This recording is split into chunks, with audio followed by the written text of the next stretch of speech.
Bonjour les amis. Imaginez un instant. Un élève, debout devant toute la classe, incapable de répondre à une question. Le professeur l'interroge à nouveau. Il bégaye. Les rires éclatent. Il baisse la tête.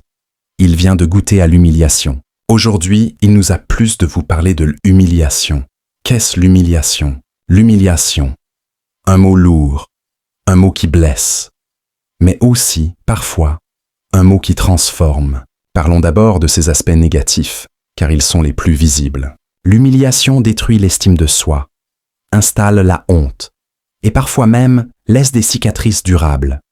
Elle peut briser des rêves, éteindre des ambitions, et transformer un être confiant en une âme repliée. Elle est souvent utilisée comme une arme, dans les écoles, au travail, dans les familles, pour rabaisser, pour dominer. Mais osons aller plus loin, car l'humiliation peut aussi parfois éveiller. Oui, elle peut être un déclencheur, un point de rupture qui pousse à se relever. Prenons l'exemple de Thomas Edison. Dans son enfance, son professeur l'a traité d'incapable. Il a été humilié, rejeté. Pourtant, il est devenu l'un des plus grands inventeurs de l'histoire. Pourquoi? Parce qu'il a transformé cette humiliation en énergie, en volonté de prouver sa valeur. Alors, que faut-il retenir? L'humiliation n'est jamais souhaitable, mais lorsqu'elle arrive, nous avons deux choix. S'effondrer ou nous relever plus fort. Par exemple, imaginez un bambou.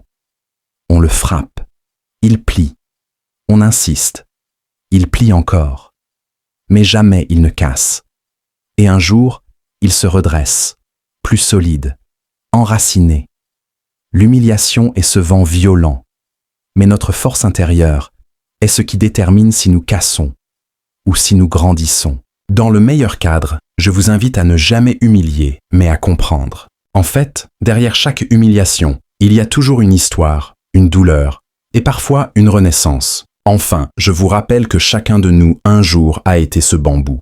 Alors, soyons des forces qui élèvent, pas qui écrasent, et transformons l'humiliation en tremplin, jamais en prison. Si la vidéo vous a plu, écris-nous juste un « merci » dans le commentaire.